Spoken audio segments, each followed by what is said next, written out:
Bendiciones, soy el pastor Jesús Díaz Silva y vamos a darle continuidad a la publicación anterior acerca de quién creó el universo, dónde está Dios. Esta publicación la comenzamos leyendo en la Biblia su primer versículo en Génesis 1.1, versículo muy conocido por todos, donde la Biblia dice lo siguiente: en el nombre del Padre, del Hijo y del Espíritu Santo, en el principio creó Dios los cielos y la tierra, dice la Biblia. Y este versículo es el primero con que introducimos el texto bíblico. Bien, entonces hay primero que ver un par de cositas que quedaron sin aclarar en la anterior publicación, y es que quedamos claros de que de una especie a otra no hay transición, no hay ninguna especie fósil, no hay ningún indicio de que realmente se confirme de manera científica que una especie se convierte en otra. Eso no existe, faltarían muchos ejemplares allí mostrando esto. Y mencionábamos a Austin Clarke, el paleontólogo que vio cómo las especies, las aves todas aparecían en un mismo estrato de la Tierra, en una misma era geológica, allí todas simultáneamente, sin un índice de evolución de que el lagarto o el reptil se volvió un ave y que después el ave, no, eso no existe, eso no es cierto, eso es un cuento. Y estamos claros de que las especies sufrieron mutaciones y cambios adaptativos, pero intrínsecamente, cada especie la sufrió intrínsecamente. Ahora, nunca se nos dijo, jamás se nos dijo quién fue la persona importante que dijo eso, que las especies no transmutan de una especie a otra. Se nos manipuló, se nos ocultaba la verdad, se nos engañó y se nos indoctrinó. Fue un indoctrinamiento lo que tuvimos. Y entonces, sí, les voy a decir quién fue. El mismo Carlos Darwin, padre de la teoría evolutiva, teoría entre comillas. Les voy a leer lo siguiente aquí. Los científicos evolucionistas se ven obligados a admitir que el padre de esta teoría, Charles Darwin, la evolución, reconoció que no existía ni un solo caso probado de transmutación, es decir, de cambio de una especie a otra, según él mismo Darwin manifestó en su libro Mi vida y mis cartas, en el volumen 1, página 210. Ahí lo dice Carlos Darwin de manera clara. Pero también lo reconoció en su obra El origen de las especies, del año 1859, en el capítulo 10, que trata sobre la imperfección del registro geológico. Allí Carlos Darwin escribió de manera literal: no vemos jamás el cambio de una especie a otra en la naturaleza. Y continuó diciendo: la geología por completo nos revela tal cadena orgánica finalmente graduada, y esto es quizás la objeción más grave y evidente que puede hacerse contra mi teoría. Dice el propio Carlos Darwin, a quien se le atribuye, a Darwin, a quien se le atribuye la teoría esta de la evolución. Él mismo dice que él no ha dicho eso en ningún momento. Entonces se nos engañó. ¿Por qué no se nos dice eso en las escuelas? Que en sus escritos él dejó plasmado esa afirmación de él mismo. El mismo padre de la teoría no cree en su hija. Es tremendo. Habíamos hablado de alguien que comparó que había tantas lagunas en la llamada evolución, teoría de la evolución, tantas lagunas, que podía compararse con un queso suizo lleno de huecos. Bueno, la persona, el científico que dijo tal cosa, lo dijeron varios, pero el que yo recordaba fue Louis Trenchard Moore, profesor de física en Princeton. Esto fue por allá por mediados del siglo XIX. Él hizo esta comparación, a ese científico me refería yo. Ahora bien, ¿quién hizo el universo? Sencillo. La misma ciencia dice que vivimos en un mundo tridimensional. ¿Cuáles son las tres dimensiones? Ancho, largo y altura-profundidad. El ancho y el largo hacen una dimensión, hacen un plano. El ancho y el largo hacen un plano. El ancho es perpendicular al largo y viceversa. Pero cuando el ancho y el largo forman un plano, entonces hay otra dimensión compuesta por altura y profundidad que es perpendicular al plano que se forma con el ancho y el largo. Esas son las tres dimensiones en que nuestro mundo mide el espacio. Por eso vivimos en un mundo tridimensional. Ahora, esto se le debe, fíjense bien, esto se le debe a la geometría euclidiana, que es del siglo XVII. Geometría euclidiana del siglo XVII. Sin embargo, fue con René Descartes que esto se sistematizó. fue con René Descartes y la física de Newton que esto se sistematiza y después se llegan a poder graficar nuestros espacios con las coordenadas X, Y, Z. Ahora, esto de la tridimensionalidad del mundo, lo que ha hecho la ciencia es, al acuñarlo y afirmarlo, redescubrir lo que ya la Biblia decía. Si vamos al capítulo 3 de Efesios, del libro de los Efesios, capítulo 3, y vamos al versículo 18, dice así, viene hablando de un contexto acerca del amor que excede todo conocimiento. El amor que excede todo conocimiento, o sea, el amor de Cristo ya todo lo conoce. Y en el versículo 18 del capítulo 3 de Efesios dice que seáis plenamente capaces de comprender con todos los santos cuál sea la anchura, la longitud, la profundidad y la altura, y de conocer el amor de Cristo que excede a todo conocimiento.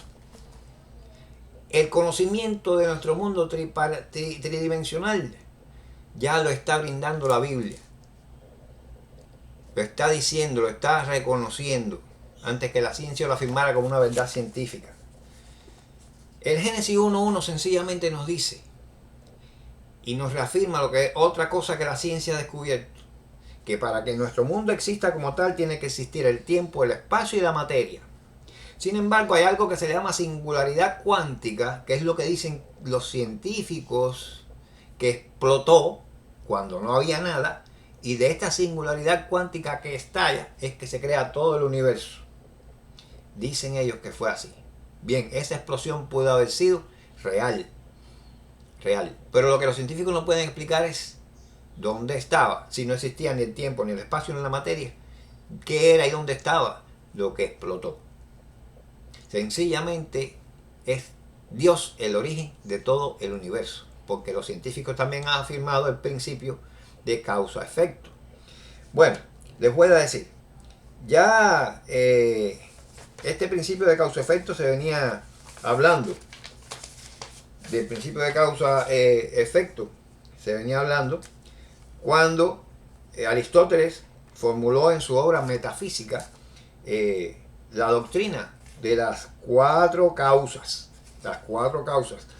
¿Qué dijo Aristóteles de esto? Bueno, a él nombró la causa material, la formal, la eficiente y la final.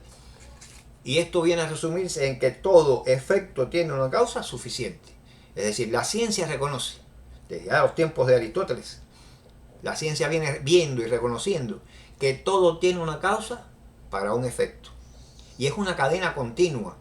Causas, efectos, causas, efectos, causas, efectos. Si la ciencia reconoce esto, por tanto, el universo sale de un estallido que causó ese efecto. Tiene que haber una causa.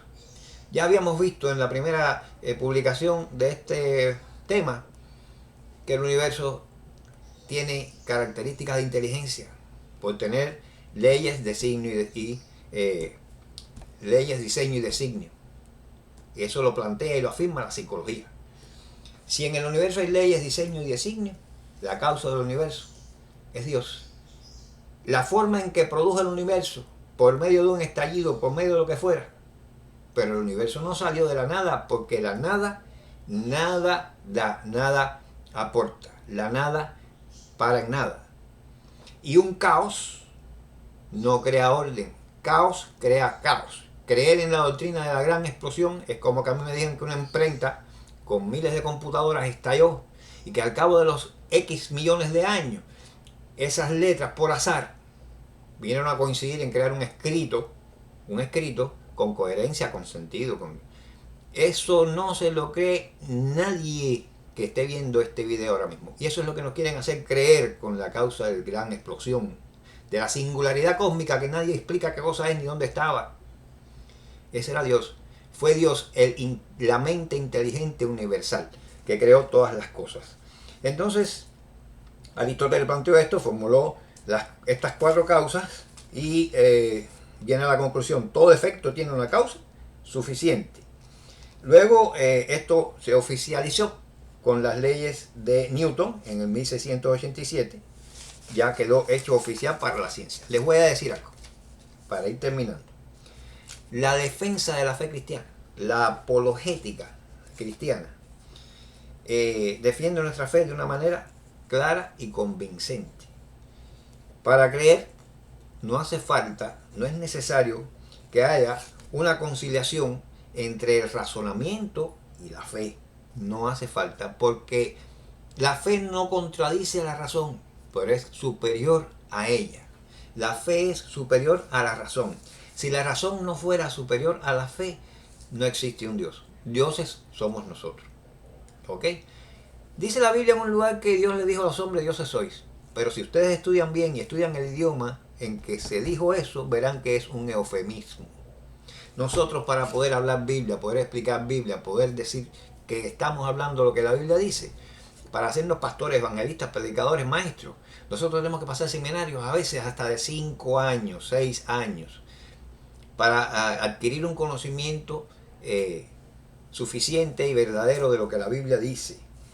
Nosotros, para poder hablar Biblia y poder enseñar Biblia, tenemos que estudiar no solamente temas socioculturales profundos, tenemos que estudiar tradiciones, tenemos que estudiar simbología, tenemos que estudiar cosmogonía y una serie de disciplinas que nos ayudan a entender y comprender lo que la Biblia dice. Nosotros no somos habladores de boberías, de sandeces, de cosas que viene otro por ahí y dice 3 palabras y ya nos rebatió todo lo que dijimos. Nosotros estamos dispuestos a responder preguntas, la que quieran, acerca de la palabra de Dios. Para nosotros es una verdad. Somos padres de familia, educamos a nuestra familia, a nuestros hijos en esta verdad, porque somos conscientes de que es verdadero lo que la palabra de Dios dice. Yo les vuelvo a decir, con toda confianza, estamos aquí para oír sus inquietudes, sus preguntas, para enseñarles lo que la palabra de Dios dice y lo que Dios quiere que la humanidad sepa, y para reafirmar que lo que la Biblia dice en su primer versículo y su primer libro, en el principio creó Dios los cielos y la tierra, es totalmente cierto. Posiblemente en la próxima publicación vamos a leer por qué la Biblia dice también, a partir de estos escritos, que estamos en el tiempo del fin del mundo. ¿Por qué lo dice la palabra de Dios? Hay razones para creerlo. Siga creyendo que en el principio creó Dios los cielos y la tierra. Los dejo con la bendición pastoral de 2 Corintios 13, 14. Amén.